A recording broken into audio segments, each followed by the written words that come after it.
Hello, everybody, and welcome to another edition of Real Israelis, Real Lives, where each session I interview another ordinary Israeli living an extraordinary life.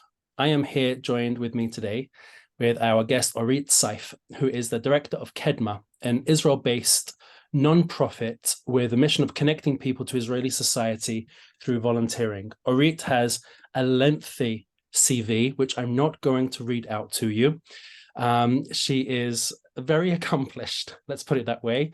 And being a rabbi, the one thing I will also add as part of her incredible CV is that she was the founding OU JLIC educator at the University of Pennsylvania together with her husband, Rabbi Yehuda. And Long time ago. founder. And it is a pleasure to have you here with us today, Orit. Thank you so much for joining us. Thank you for having me. First of all, how are you doing? I know that is a loaded question today. How are you doing? I think that we are now, and we meaning me, my family, my friends, we're settling into this state of like a new normal. It's definitely not what it was pre-October 7th. I think that we're definitely all in a state of shock, but we're kind of it's sinking in that this is our life, this is our current reality, and now where do we go next? So it's a state of new normal. It's not like the emergency mode that it was, I would say, the first week or two after the massacre, but it's still a shift. It's still devastating change. That's a really interesting way of putting it. In those first days, there very much was an emergency mode. It was the panic, the shock, the horror, the immediacy of everything. We now stand 30 days later. One of the things that I was seeing on my social media feed is this is the shloshim for those who were tragically killed. 30 days later, I feel that so much has changed in Israel. And one of the areas in particular that has sprung into action and has been incredible has been in the volunteer sector. And I think that's because governments in general are slow to act. The passing of legislation takes time. The trickling down effect of implementing government policy takes time. To have a grassroots organization, not even an organization, to have volunteers on the ground, whether it's out of their living room, whether it's out of a matnas, a community center, there has been this incredible shift where so much of the country has been spurred into volunteer mode. What are your thoughts on this? My thoughts are very much that you are 100% right. From the old to the young, everybody just wants to do. And it's incredibly inspiring on the one hand, how everybody wants to help. Also, people from abroad, the first week or two, how can we help? What can we do?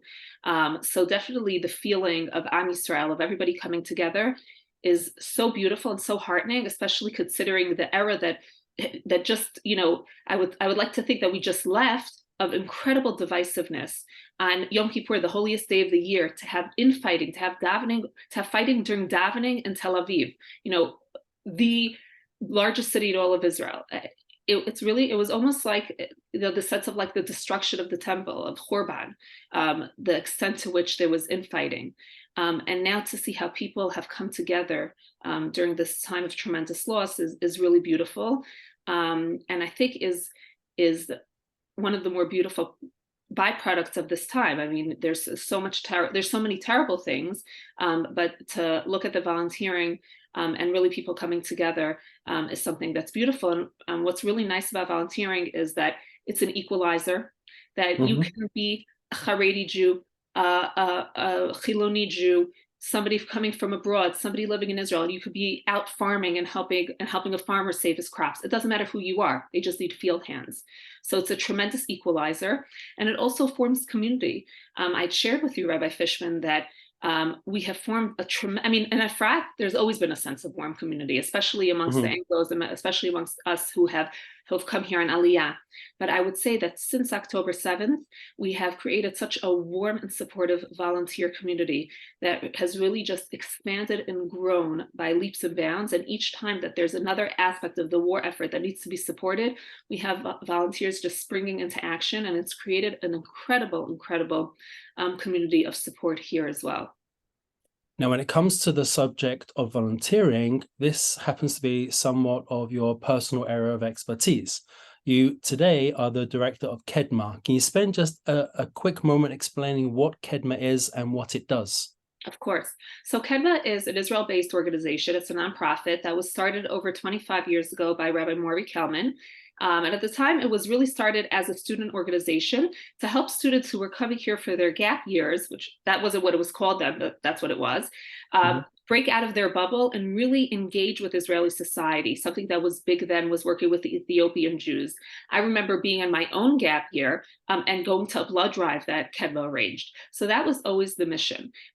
Things, obviously the organization developed over the years. When I came on as director 5 years ago, we were just about 5 years now, we still continued working with the students. We work with gap year students, but that's still a very large focus of ours.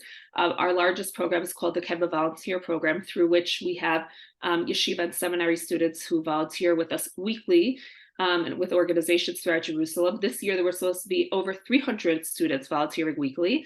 That hasn't exactly happened because of the war, but now because we're getting into the state of new normal and we are getting into some kind of routine, we're probably going to have about 250 students volunteering every week through us, through the KEDMA Volunteer Program. We also work with non-denominational programs. We work with everybody. And we also work with families, with businesses, companies. And really, our mission is to help people connect to Israeli society through giving back, through volunteering, because we believe that volunteering is a way to form community, as I mentioned, is really a way to connect and is an equalizer. So you have been working for 5 years in a leadership position across all sectors of Israeli society, creating opportunities for gap year people as well as others to volunteer. After October 7th, you spring into action with the creation of Anglo Assistance. What is that and what is it doing? Okay, so basically October 7th happened. Saturday night, our community is up in arms. We want to feed the Chayalim. We have to help the soldiers who are from here get out, help the families that they've left behind. We're not even thinking about the evacuees yet, because that hasn't quite happened yet. The terrorists are still there, but we are springing into action. And obviously, I'm distraught just like everybody is. October 8th, I wake up in the morning, and I think I have 1,000 WhatsApps in, and my chats. Wow. And I'm looking at them, mostly in Hebrew, and most of them have to do with the war effort. This one needs a ride there. We need to bring this to the Chayalim here, and who's going to prepare food? And it's really, it's supporting the war effort. And the organizer in me is looking at this and is thinking, this doesn't make sense. This is not sustainable, and it's not accessible to so many people who are here, because a lot of this is in Hebrew. We have a large Anglo community, and it's also all of the needs are being put into this one WhatsApp group that you can't even keep up with what's going on, and things are getting lost. Things are falling by the wayside. So I reached out to my friend Orit Samuels, who is a fellow Efrat resident, who is very active in the Moetzah, the local government here. And I said to her, we need to do something, because this is just not sustainable. This isn't going away tomorrow. We need to create more of an organized volunteer effort that people can tap into. So that's when we decided to start Anglo Assistance. It started with us sending out a simple Google form to the different WhatsApp groups all over Efrat. Basically started with 5 or 6 categories, like taking care of local chayalim, local soldiers, supermarket food shopping for families who need help, cooking for families who need help. There may be 1 or 2 other categories. We started really small. We started a quiet WhatsApp group, and people just started joining. And what has happened over the last 4 weeks is that we have basically grown along with what has been needed from the war effort. So we started probably with about 5 categories. Today we're at 14. Your wife Sarah runs a number of them, and our largest one to date, which is the farmers, helping farmers, get people to help them save their crops. Well, I told Sarah that she's doing such an unbelievable job that most of our groups are really local, mostly Efrat residents. And I've noticed that on the farming initiative, there are a lot of people from outside of Efrat, even from Yerushalayim, because people just want access to these opportunities that she's putting them out there in just like, a really great and accessible way. Anyway, so that's really what Anglo Assistance has been about. It's about offering a volunteer platform with a number of different initiatives that are presented in a way that people can access them easily. They can decide which WhatsApp group they want to join, whether it's helping the soldiers, helping the families in different ways, helping a farmer.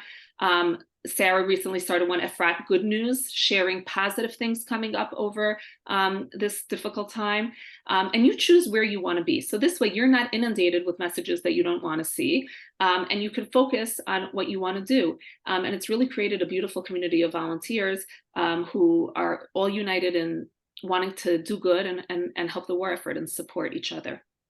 Of the 14 different subcategories of volunteer opportunities to be performed, whether they be locally here or within the country, how many total participants are in those WhatsApp groups altogether?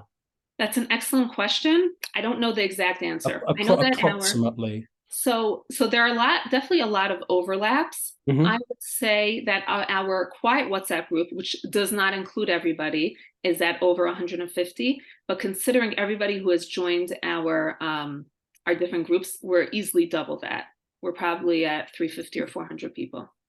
So I just want to summarize. Within a couple of weeks, yourself and a friend decide that there is an enormous need in a variety of different social areas, and you've been able to coordinate specific groups based on focus, and there are approximately 300 people rolling up their sleeves to cook meals, to take care of displaced people, to see what the needs of the soldiers might be, to be able to work the land of farmers, etc., etc. This is an incredible aspect of Israeli society that I think is critical for our listeners to be aware of. These are people, this isn't your job, you're not getting a penny for any of this, and you simply did this because you saw the need and decided, I'm going to fulfill a role that will provide for this need. And that to me is what is so inspirational about what it is that you've done, because anybody can do that. And what I hear today from people in the diaspora, and many people who are watching or listening to this are coming out of either Montreal or wherever they might be. What can I do?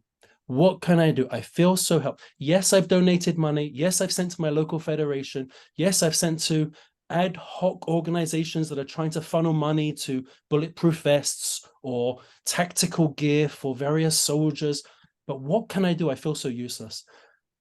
Orit, let me ask you a question. A person living in the diaspora today who is wringing their hands at the television, who is shouting at the news, can they get on a plane and come to Israel and find that their days will be filled with opportunities to volunteer? I definitely think so. I think that you have to be smart about it. I do have people who are reaching out to me for missions. I'm actually taking somebody around here in the Gush tomorrow to volunteer, and this was somebody who reached out to me on October 8th or 9th. So this has been in the works for a long time. I definitely think that it's possible. I would say don't just get on a plane. Look into the different options.